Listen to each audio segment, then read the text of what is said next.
Okay, I like what you're doing there, but that's not the game we're about to play. Good thought, though. Hey, it's Annika here with Sniffdog. If you are stuck at home with a bored dog or just looking for some fun new games to play with them, this video is for you. At Sniffdog, we're here to teach you how to speak dog. If you can have a better understanding of your dog, you can have a relationship built off trust and fun. We want to come on this wonderful journey of pet ownership with you to help empower the love and connection between you and your pup. Real quick, before we get started with today's video, I want to give a shout out to Kona the Therapy Doodle. Thank you for following us on Sniffdog, for sharing the beautiful footage you have of Kona going on his first socialization adventure. We look forward to watching his journey as he becomes a therapy dog with you in your counseling clinic. If you want to be featured on our YouTube videos, please make sure that you leave some comments, tag us in your training videos, and tell us what you want to learn more about. As always, don't forget to download the training tip sheet that I made for you with today's tips, and stay to the end because we have bloopers. With these strange times of us stuck at home more and more often, our dogs are more and more bored of our presence, which means we're just not that fun to be around right now. Also, bored dogs are not necessarily the best behaved dogs. Barking out windows, chewing on furniture, barking at you and whining at you like you see Cedar do with me at 7 in the morning when I'm trying to have a meeting is just a sign of boredom. And so if you can diversify the brain games and the enrichment activities that you do with your dog, you are more fun to be around, your bond will be stronger, and holy shit, watching your dog problem solve is highly entertaining. So this video is mainly for the dog's joy, but I hope that you recognize that you are going to experience a lot of joy and entertainment as well. The 3 training games that we teach you today can be played inside or outside, and so make sure that you keep that in mind as you follow along. What you're gonna need for today's video are mainly just a whole bunch of treats and a good attitude. Let's get started with tip number 1, play the which hand game. Now I know that sounds a bit funny. Dogs using their nose is a tiring activity and they don't really get enough experience at sniffing. Oftentimes on walks we're just trying to move them along. And so doing games that actually encourage nose work will not only stimulate their brain, but also fulfill their natural instincts. The which hand game is pretty simple. What I want you to do is ask your dog to sit stay so that you're working on self-control at the same time as playing a game with them. If your dog doesn't know sit stay, you can skip that part, but ideally they're actually in a sit stay for varying lengths of time every time you play this game, so there's no component of predictability. Predictable training games is boring for them after a few reps, so make sure that you're changing up how long you make them stay, and the better they get at this game, you can also change up what food you use for this particular exercise. Real quick, before I show you this game, I want you to really remember that you can play this inside or outside. It's a really good game to play with your dog if you have a very frustrated,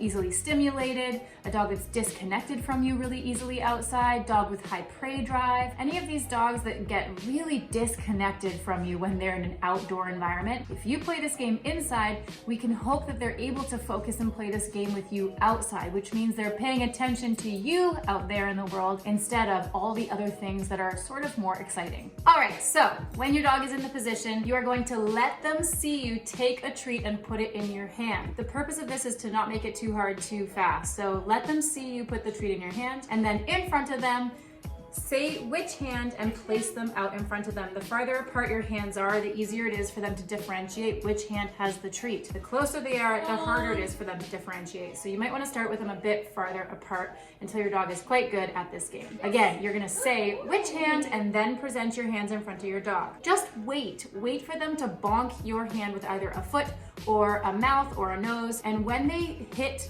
your hand with the treat in it, you can say yes and open the hand and give them the treat. If they get it wrong, don't worry, it'll take them some time. This is best suited for puppies. It's a very easy game for a smart dog. So again, this is sort of a beginner level game. If they're bonking the wrong hand over and over, just ignore them and wait until they bonk the right hand, okay? It may take time for your puppy to use their nose to problem solve and figure out which hand that food actually ended up in. If you really want to throw them off, you can make both hands smell like that treat, mix it back and forth, and don't let them see what hand it ended up in, and then play the which hand game. Okay, we're bringing more fun to this video, I promise you. The which hand game is the starter. Let's get to tip number 2. Play hide and seek with your dog.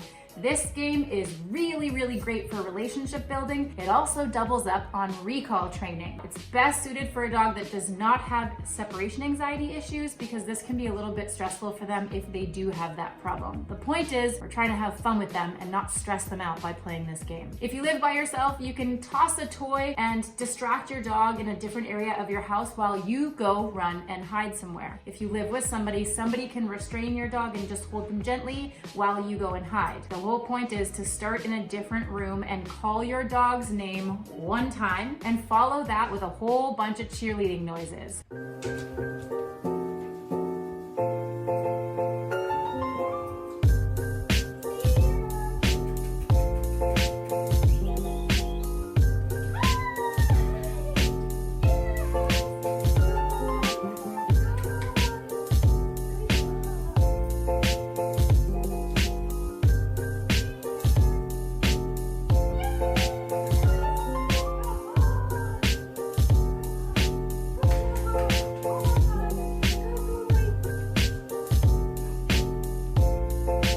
If your dog does not come and find you, you keep cheerleading, but you do not keep repeating their name. I don't want this to turn into an annoying exercise where they hear their name over and over and over. I want them to be excited to find you, so you might need to whistle or cheer or clap your hands or squeak a squeaky toy to help them locate you. When they do get to you, big party, praise them, pet them, and give them a whole bunch of delicious, high-value treats. This will help them love the hide and seek game, but also learn that responding to their name and coming to find you is in their best interest. Once they play the game with you inside and you hide at all different places, every time you play it, you can start to play that game outside when you're in the forest or an off-leash area so that they learn to pay more attention to where you're going. So hide and seek is entertaining, of course. It's also really fun to play with your dog. It does help them learn that coming when called and finding you is in their best interest. And lastly, it taps into their natural scenting instincts. Dogs don't use their noses enough in our human world, and so facilitating an opportunity for them to use their tracking abilities and try to locate you wherever you might be is really beneficial to a whole bunch of breeds, specifically hunting breeds or dogs that are very scent oriented, but great for that skill to be developed in dogs that are less scent oriented as well. Okay, let's get to tip number 3. This is my favorite of these 3 games I'm teaching you today. We are going to teach your dogs how to play Find It in trees or rock walls on your walks. Now remember, being outside of your home on a walk in a stimulating environment is a really great opportunity for your dog to learn to completely disconnect from you outside of your home. Squirrels, birds, dogs, people, buses, bikers, there's so much going on out there, and getting them to remain focused with you is hard. Most of the time that we're talking to them when we're out on walks with them is to get them in trouble for something or to try to get them to focus on us instead of conflict up ahead. That makes listening to us outside on walks super boring. If you start to play Find It in trees outside, you become the source of fun, you become the source of food reinforcement, the opportunity for them to not have any pressure and just loosen up and have a fun time outside with you.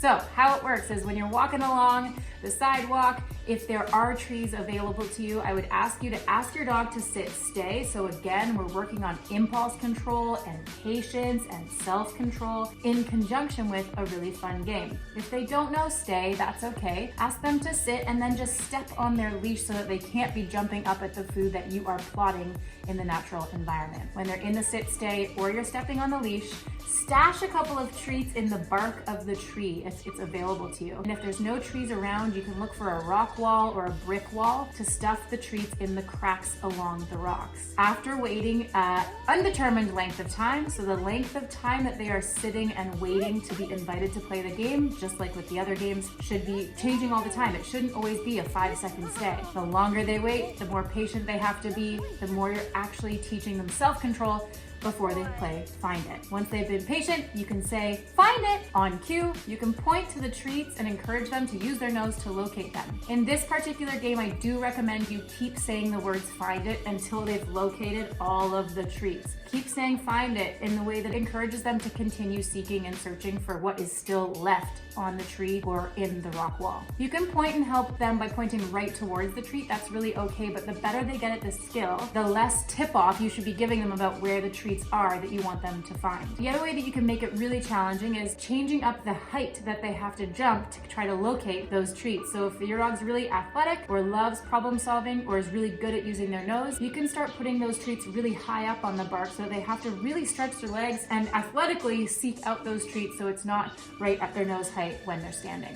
With find it in the trees or the rock walls, make sure you change up the places that you're practicing it. If it's always the same place over and over, they're not going to want to move on from that treat unless you play the game. So you play the game on your terms, your time, and change up where you play it so that there's nothing predictable about it. Most of all, have fun, and that goes for all of these tricks. These are supposed to be fun. Don't stress if they don't get it. Don't stress if they're not good at it. Move on and try some other tricks for a little while and keep pushing at these ones on the side. There should be no pressure for them to figure out any of these 3 tricks.